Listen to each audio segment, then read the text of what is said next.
Su presentación se titula, la presentación de Samantha Domínguez García se titula Educación Superior y Discapacidad en Cuba, una mirada interseccional con el sexo y el color de la piel.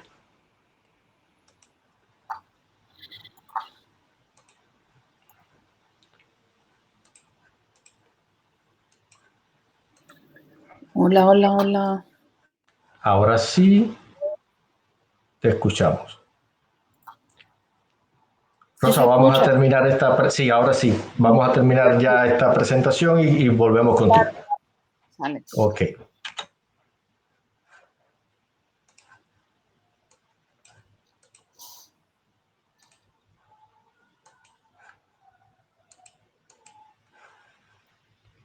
Bueno, tenemos algún problema con... Poniendo sobre... Buenos días, mi nombre es Samantha Domínguez, soy estudiante de cuarto año de la carrera de Sociología de la Universidad de La Habana y hoy les estaré exponiendo sobre los principales resultados obtenidos en la investigación titulada Educación Superior y Discapacidad en Cuba, una mirada interseccional con el sexo y el color de la piel. A partir de la Convención Internacional de los Derechos de las Personas con Discapacidad, se reconoce explícitamente el derecho de este grupo social a una educación inclusiva, desde todos los niveles de enseñanza, sobre la base de la igualdad de oportunidades y la no discriminación. Esto supuso el deber, tanto social como del Estado, de garantizar una instrucción de calidad y con flexibilidad para realizar ajustes razonables en función de las necesidades individuales. En consecuencia, han incrementado los cuestionamientos sobre si, verdaderamente, las vías, los procederes y las políticas aplicadas son las adecuadas, así como también se han incrementado las investigaciones respecto a cómo se está comportando el acceso a los estudios universitarios de los mismos. Las investigaciones desde la sociología desarrolladas en el contexto cubano sobre la vinculación entre discapacidad y educación superior han sido bastante escasas y han centrado sus análisis hacia las carencias institucionales y de políticas públicas que interfieren en el logro de la equidad social. Han advertido sobre el incremento de la población de estudiantes universitarios con discapacidad, pero también de la existencia de barreras que frenan su participación plena en la vida escolar. Aunque estas investigaciones constituyen un gran avance respecto a los estudios sobre discapacidad, porque todavía se carece de investigaciones de este tipo, estas, sin embargo, han despreciado en sus observaciones la existencia de las múltiples discriminaciones que pudieran estar mediando el proceso educativo, más allá del análisis exclusivo y unidimensional de la discapacidad. Recaen en un análisis general limitado a la descripción del contexto universitario institucional y no siendo abordadas desde las características particulares de los sujetos. En ese sentido, se ha demostrado que no se cuenta todavía con un marco teórico más concreto para el estudio interseccional de la discapacidad, especialmente en el ámbito de la educación terciaria, de conjunto con otros ejes como pueden ser el sexo y el color de la piel. Por otro lado, los análisis se han enfocado más en el proceso del ingreso, obviando otros como la adaptación y la permanencia. Ello, a su vez, ha dado como resultado un vacío teórico en relación a fenómenos asociados a la interrupción de los estudios, pues solo se ha ofrecido un análisis sobre la trayectoria educativa, además de aquellos y aquellas que han logrado culminar de manera satisfactoria sus estudios universitarios. En relación a esto, y en aras de superar las limitantes expuestas, se propuso pues entonces realizar la presente investigación, donde se efectuó una lectura sobre el acceso a nivel terciario de las personas con discapacidad entendido como un proceso que abarca tanto las condiciones para el ingreso como la permanencia, considerándose a su vez los casos de abandono, repitencia y licencia estudiantil. La pesquisa se enfocó en estudiar el acceso a la educación superior durante el periodo 2021-2024 de un grupo de estudiantes de la Universidad de La Habana que se encuentran en situación de discapacidad. El objetivo fundamental era analizar cómo dicha situación de discapacidad que está caracterizando a estos estudiantes en intersección con el sexo y el color de la piel ha influido en la trayectoria y en el acceso a la educación superior. En ese sentido, como es entendida, el acceso desde el proceso que abarca desde el ingreso hasta la permanencia, sería entonces cómo ha influido la situación de discapacidad que caracteriza a los estudiantes que se seleccionaron en su ingreso y en su permanencia en los estudios universitarios en la Universidad de La Habana.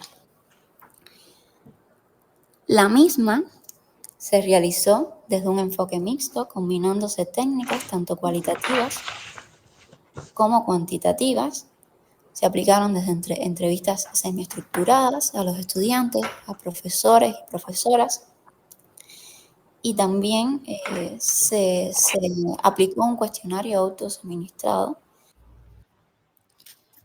Solo fueron analizados los estudiantes que presentasen discapacidades de tipo sensoriales o físico-motoras, y la muestra finalmente quedó conformada por 4 estudiantes que habían tenido que interrumpir sus estudios y 8 estudiantes que aún se mantenían cursando sus estudios universitarios.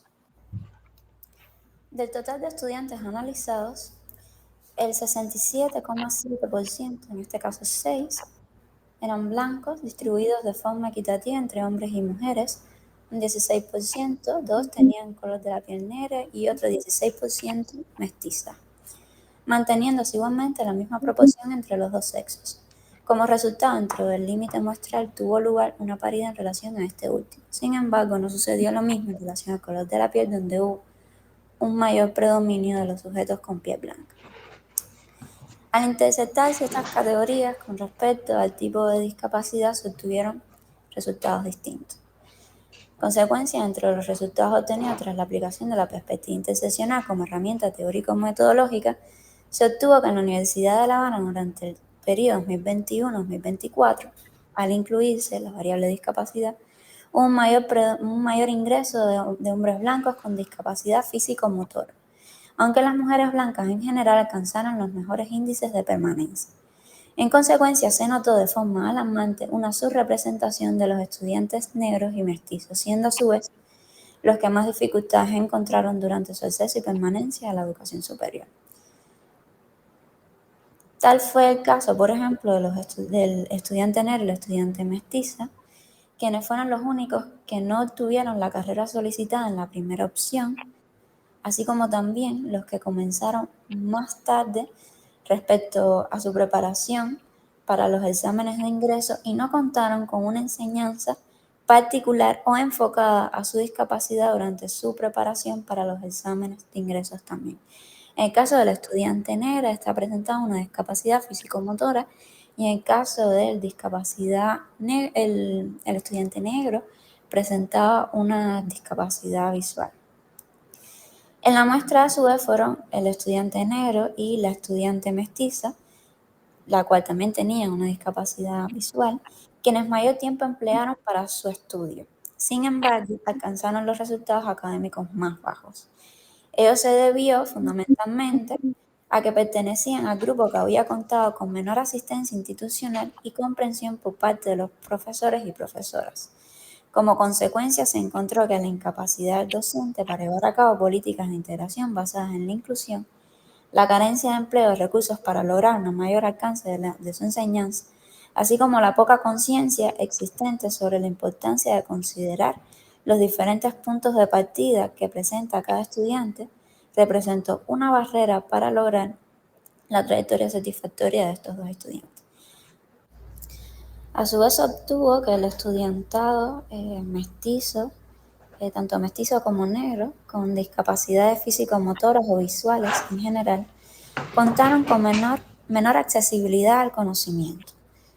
Esto más bien fue resultado de la prevalencia de las barreras arquitectónicas, como el poco espacio de los locales y la no existencia de rampas, que según los estudiantes les impedía el acceso físico a determinadas áreas de estudio y de formación y para su formación integral, pero que también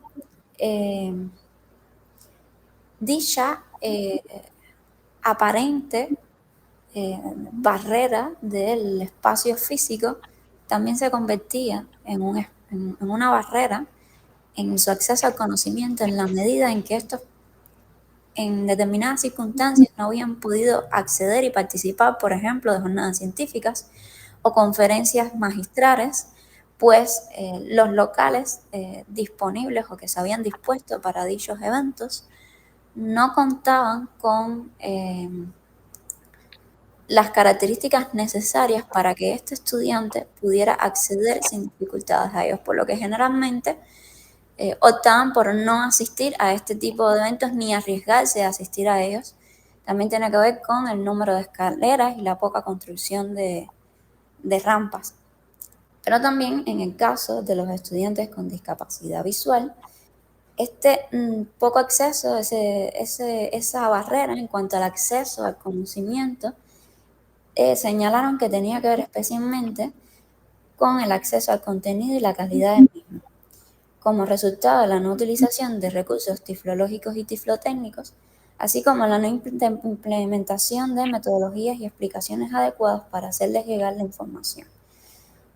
A su vez, en el caso del estudiante negro y la estudiante mestiza, la falta de recursos tecnológicos para ellos fue un obstáculo y un reto que dificultó la realización de los trabajos y su preparación, pues eran estudiantes que no contaban con los instrumentos clásicos, los instrumentos técnicos más comunes con que ahora cuenta el estudiantado universitario en general, dígase una computadora, dígase una laptop, dígase un teléfono, una memoria, pero tampoco en las áreas de computación o en las bibliotecas, por ejemplo, se contaba con recursos en función de cubrir las necesidades de ellos, les pudieran ser útiles, como es el caso de que en las áreas de computación las computadoras no contaban, por ejemplo, con lectores, y así como no se cuenta con bibliografía, por ejemplo, en braille en las bibliotecas.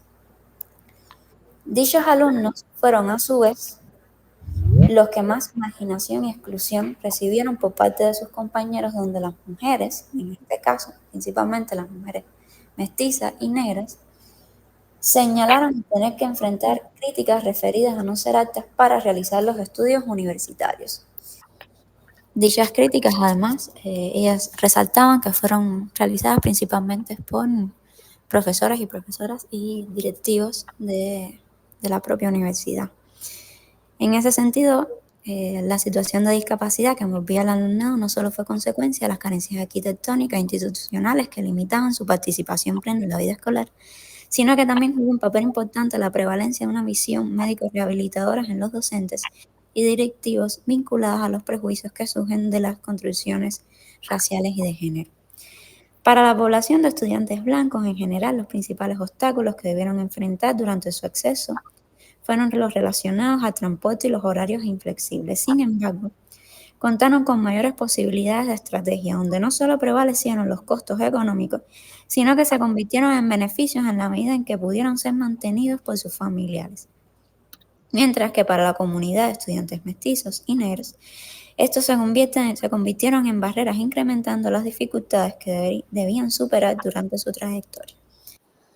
Así se demostró que la monoparentalidad o biparentalidad, el abandono no de los progenitores, el número de integrantes por familia, la cantidad de personas destinadas al cuidado o a la manutención económica en el hogar, son variables que marcan grandes diferencias entre el estudiantado con discapacidad según su sexo y color de la piel, e influyen en el comportamiento y la calidad de su recorrido universitario.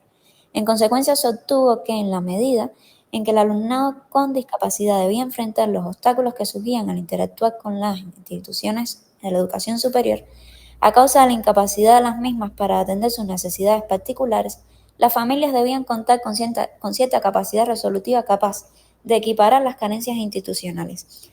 De ahí a que aquellos que pertenecían a familias vulnerables, como es el caso de los estudiantes y las estudiantes negras y mestizas, tuvieron una mayor tendencia a presentar una trayectoria menos satisfactoria. Finalmente, la situación de discapacidad no solo determina el acceso a las oportunidades que brindan las universidades en dependencia de la capacidad motora o sensorial con que cuenta el sujeto, sino que dicha circunstancia además adquiere alcances particulares según el sexo y el color de la piel de los estudiantes. De ahí a que el alumnado con discapacidad no solo se enfrenta a los obstáculos que se le imponen a causa de su limitación motora o sensorial, sino que también debe desafiar desde el contexto personal y familiar los roles y lugares sociales asignados por el racismo y las construcciones sociales que giran en torno al género. En consecuencia, los envuelve todo un complejo situacional cuya raíz está dada en la relación directa entre las barreras que debe enfrentar el estudiante, la disposición de las instituciones de la educación superior para erradicarlas y las estrategias que pueden llegar a desarrollar las familias para superarlas.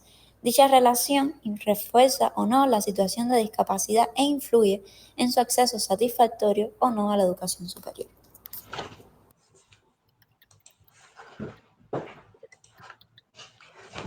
Bueno, muchísimas gracias a Samantha, nuestra equipo, pero sabemos que hay personas que pueden transmitirle nuestros agradecimientos y reconocimientos por su trabajo.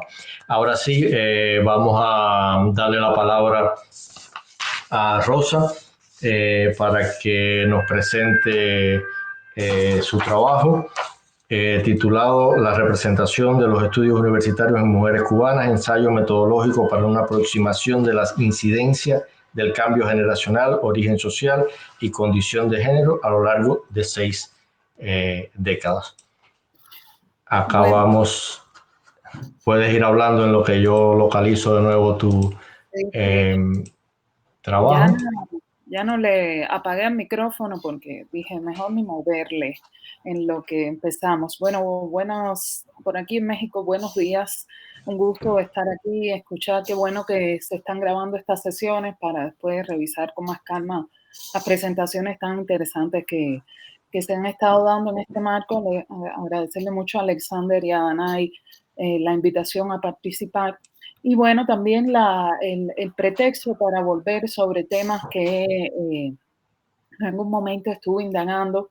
Y bueno, soy una persona muy inquieta y también los mismos imperativos de la profesión, pues me hacen migrar a otros temas, pero pues afortunadamente surgen coyunturas como esta que permiten volver y repensar las cosas.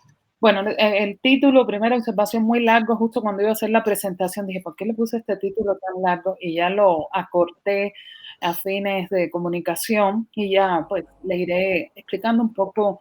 La idea es hacer un balance que creo que ha sido una coincidencia también por lo menos de este día del evento, de cómo explicar un poco cómo se ha investigado la educación superior en Cuba, específicamente las políticas de educación superior, qué faltaría por hacer, qué es interesante hacer. Y bueno, un poco por ahí va esta presentación. Siguiente, por favor. Entonces, bueno, un poco de contexto, ¿no? Yo creo que es importante tomar en cuenta ciertos puntos de consenso a los que ha llegado la investigación educativa sobre el fenómeno de la educación superior en Cuba. Y hay consenso, por ejemplo, en que es un país que experimentó cambios significativos en la equidad educativa. Ese es un concepto que maneja la investigadora Tejuca, Mayra Tejuca, si no le estoy cambiando el primer nombre, y me parece importante porque incluye no solo los problemas de acceso, sino la permanencia y el ingreso, ¿no? Todos esos momentos mejoraron gracias a la política de educación superior y también pues que en el marco de estas mejorías se fueron reproduciendo desigualdades donde resultaron, por ejemplo, grupos más beneficiados como la población urbana, la población de grupos profesionales, de condición racial blanca, ubicada en ciertos núcleos territoriales. Y sabemos también a la fecha que esta ampliación de la equidad educativa produjo desequilibrios fiscales importantes. Ese es un gran tema también, cuán sostenible es la política educativa de educación superior en sus momentos más democratizantes o de fines más universalistas, y también desequilibrios con respecto al mercado laboral, ¿no? Y también hay consenso en que las políticas para la educación superior han oscilado entre fases más democratizadoras y fases más elitistas, ¿no? Este es un poco haciendo una revisión general de los trabajos sobre esta temática. Siguiente, por favor. Aquí hay pues bueno, hay distintos trabajos sobre el particular, pero yo creo que si nos ponemos a examinar con, digamos, profundidad en la investigación sobre el tema, realmente está rondando una pregunta de fondo que es cuánto contribuyó la educación superior a un proceso de transformación social de carácter emancipador, ¿no? Cuánto las políticas de educación superior contribuyeron a ese proceso, a la promoción de derechos, al empoderamiento de sujetos. Y esto también nos habla de la influencia del contexto social más general sobre las preocupaciones científicas, sobre las preocupaciones de la comunidad de investigadores, investigadoras especializadas, ¿no? Porque cuando nos enfrentamos a las preocupaciones de las comunidades de investigación en otros contextos, nos vemos que varían mucho. Por ejemplo, pueden ser preocupaciones predominantes, cuánto se ajusta la oferta educativa a las necesidades del mercado laboral, ¿no? O cuánto son los gastos en la educación superior, cómo deben ser distribuidas las ayudas, las compensaciones y demás, ¿no? Pero bueno, volviendo al contexto cubano, yo creo que para contestar esta pregunta realmente hay que observar sobre todo qué pasó con los sujetos, con los individuos, con las personas en condiciones de relacionarse con el sistema de educación superior. ¿Qué pasó con esas personas? ¿Quiénes que se quedaron fuera? ¿Quiénes entraron? ¿Cómo les cambió su vida? ¿No? Y también pienso que una cuestión muy importante es que esta observación tiene que ser longitudinal, tiene que recorrer las distintas décadas de evolución de este modelo, ¿no? Y realmente estudios longitudinales hay muy pocos, ya comentaba antes Newvila, las limitaciones de la estadística disponible y también las aproximaciones, digamos, más cualitativas o más etnográficas, por lo general suelen tener un enfoque transversal. Siguiente, por favor. Bueno, hay un muestrario de ya personas muy consolidadas en la investigación sobre educación superior en Cuba. Y siguiente, porfa. Bueno, entonces podríamos decir, haciendo una representación esquemática, que la investigación sobre este tema, además de centrarse en esta preocupación de fondo, ha tendido, digamos, a dos grandes niveles. O bien se ha ubicado en el nivel macro, recurriendo a los datos estadísticos disponibles y a los documentos normativos que explican los cambios en la política educativa, que son investigaciones importantes para planificar, para hacer la planificación a nivel nacional, o bien investigaciones a nivel micro que dan cuenta del desempeño de los distintos actores involucrados en el sistema educativo, ¿no? Que también es una aproximación muy importante desde el punto de vista de dar cuenta y diagnosticar cuánto está funcionando en la práctica ciertos cambios, ¿no? Y la pregunta un poco que me guía es si es posible crear un diseño de investigación donde hagamos converger tanto las finalidades que cumple la investigación macro, ¿no? Que nos dé una visión de conjunto amplia, y la investigación micro como más dinámica, más de detalle sobre qué está pasando subjetivamente, ¿no? Y cómo están funcionando los cambios desde el punto de vista de los actores, que coincido que es un punto de vista indispensable para valorar si los cambios realmente se están orientando en los sentidos deliberadamente marcados, ¿no? Siguiente, porfa. Bueno, y sobre estas preocupaciones, sobre estas reflexiones, tracé una propuesta de investigación acudiendo a esta manera de investigar que se llaman las historias de vida, que tiene tanta tradición en sociología, también en antropología. Y para eso, siguiente, porfa. Recordé varios estudios que han resultado muy inspiradores. El primero es este de Emilio Blanco, Patricia Solís y Héctor Robles, que es realmente una investigación basada en una encuesta a nivel representativo sobre trayectorias educativas que está contestando la pregunta: ¿qué pasa con los jóvenes y las jóvenes que están en condiciones de acceder a la educación superior, ¿no?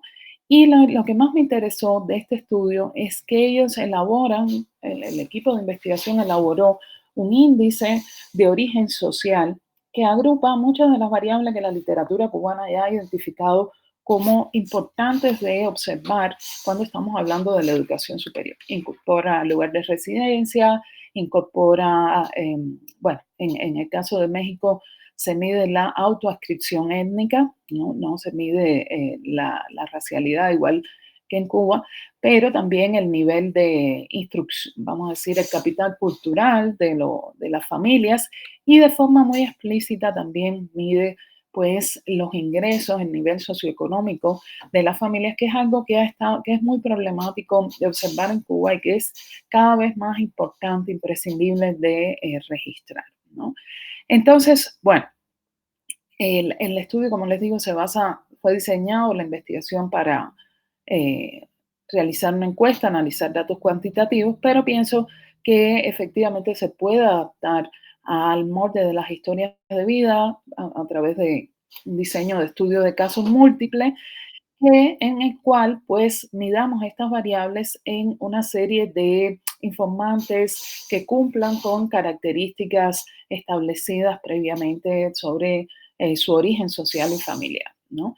Y una cuestión aquí importante es por qué escoger mujeres, que es pues mi idea inicial por qué es interesante hablar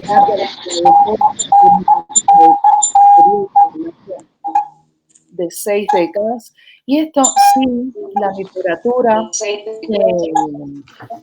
Beatriz, por favor, pudiera silenciar tu llamada. Disculpa, Rosa. No sé, no hay cuidado. Sí, entonces, yo creo que la pude silenciar. Ay, perdón, Beatriz. Bueno, esto queda en familia. Espero que seas cubana, Beatriz, para facilitar ahí la comunicación. Bueno, ¿por qué mujeres? Si la literatura sobre los cambios en educación superior manifiestan que ha existido una tendencia a la feminización de la educación superior y que las barreras de género están como muy localizadas en ciertas carreras tecnocientíficas, ¿no? Y yo pienso que es importante, aún con esta tendencia macro, seleccionar como informantes a mujeres porque estamos actualmente en una etapa, vamos a decir, de más elitización de la política de educación superior, y también por el abandono fiscal de este nivel, ¿no?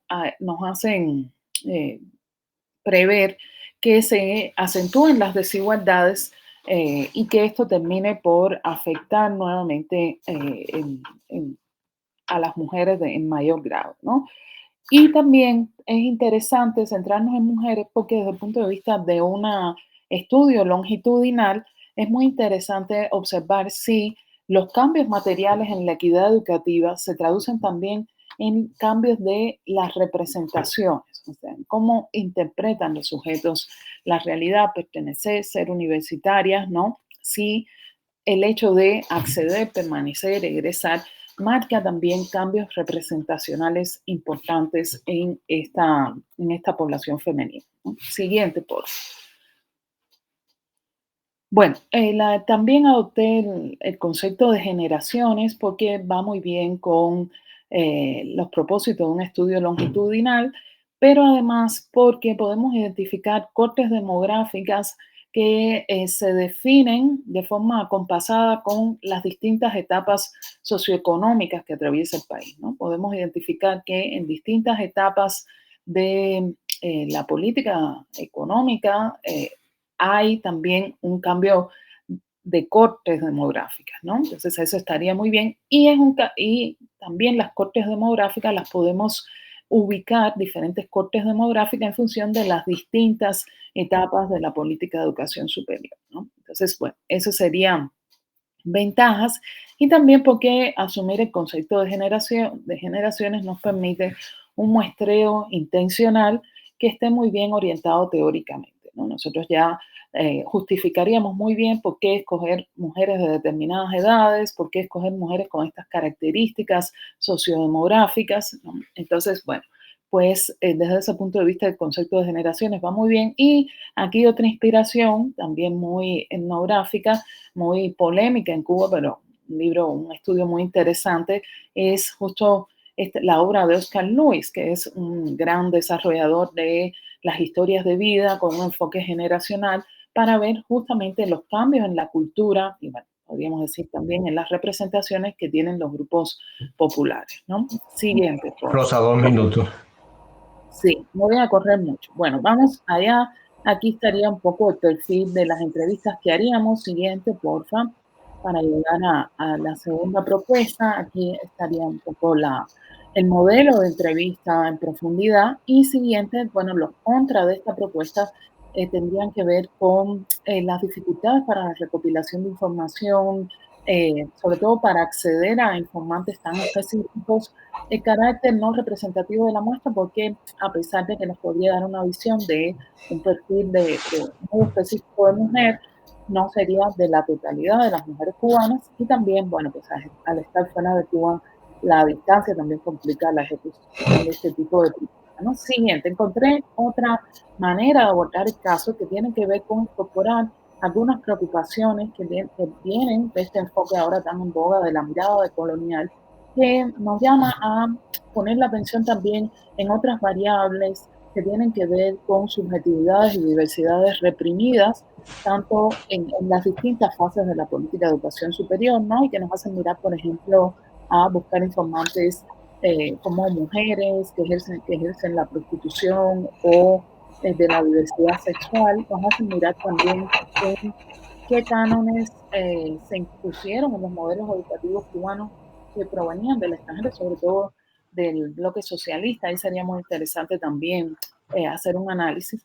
Y bueno, la manera de, digamos, trabajar con la información, siguiente, porfa, tendría que ver con incorporar nuevas fuentes, aprovechar este mundo que llamamos el Big Data y sacar información de tanto, en general podemos hablar de redes sociales, ¿no?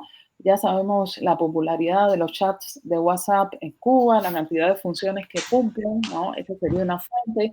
También estuve sondeando a través de Facebook, de Instagram, posibles comunidades formadas por personas universitarias que discutieran sobre eso. En WhatsApp tengo ubicado uno de universitarios, digamos, ya de personas adultas. Y una tercera fuente en este es YouTube y la comunidad de YouTubers. Y ahí, última diapositiva, eh, un hallazgo muy llamativo es la cantidad de YouTubers, mujeres cubanas universitarias, que han publicado contenido sobre los estudios universitarios en Cuba.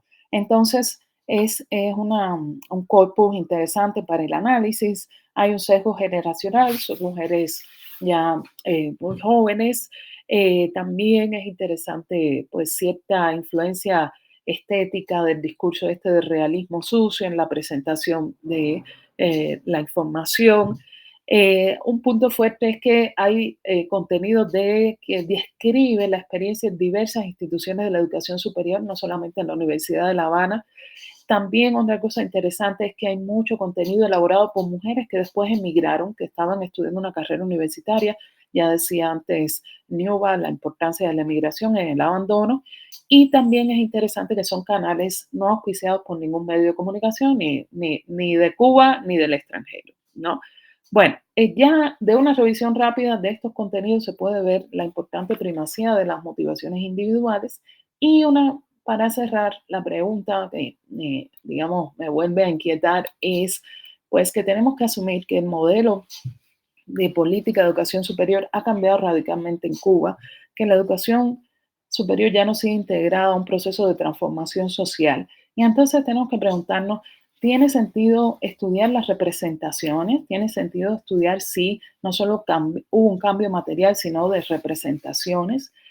Y yo diría que sí, porque pues podríamos observar si en estas representaciones todavía perviven aspiraciones, metas del pasado, o si son una dimensión de la vida social que se ha ajustado a una velocidad increíble al cambio de época. ¿Ok? Y ahí lo dejaría. Muchas gracias, Alexander.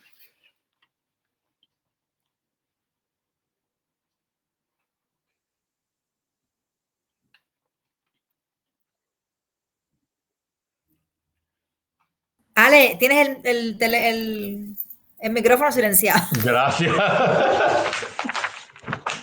Decía que muchas gracias a Rosa por su presentación, lanzando preguntas bien interesantes, posiciones que pudieran ser polémicas para muchas personas. Comentaba que el siguiente en la presentación es Alexander Abreu, de la Universidad de Holguín, con el trabajo titulado El trabajo sociocomunitario, una experiencia desde la Universidad de Holguín. Alexander mandó su presentación, pero viene sin ningún tipo de audio, sin ningún tipo de comentario, y no sé, le preguntaría a Par si crees que es viable pasar solo la presentación. Bueno, tienes una opción que sería leerla. Pero si son muchas páginas, Alex, casi mejor si podemos compartirla después. Sí, yo creo que porque son diapositivas con puntos y creo que no tiene mucho sentido porque no... No, si no, claro, no es temática tuya, ¿no? No Exacto. lo hiciste tú. Perfecto. Entonces vamos a compartirlo en el Google Drive después y pasamos a... si quieres, yo te presento. Bueno. Bueno, entonces vamos a pasar a la última ponencia de este panel hoy, que es de Alexander Cordovez Santiesteban, que está haciendo su estudio postdoctoral en la Universidad de Aarhus, Dinamarca. ¿Ya estás terminando, Alex? Termino en junio del año que viene. Del año que viene, muy bien. Entonces, te paso la palabra. Gracias. Y si quieres, yo te modero el tiempo, pero vamos bien. Sí, por favor. Okay. Estoy esperando que se abra mi presentación aquí, que no la tenía abierta. Ya casi está lista.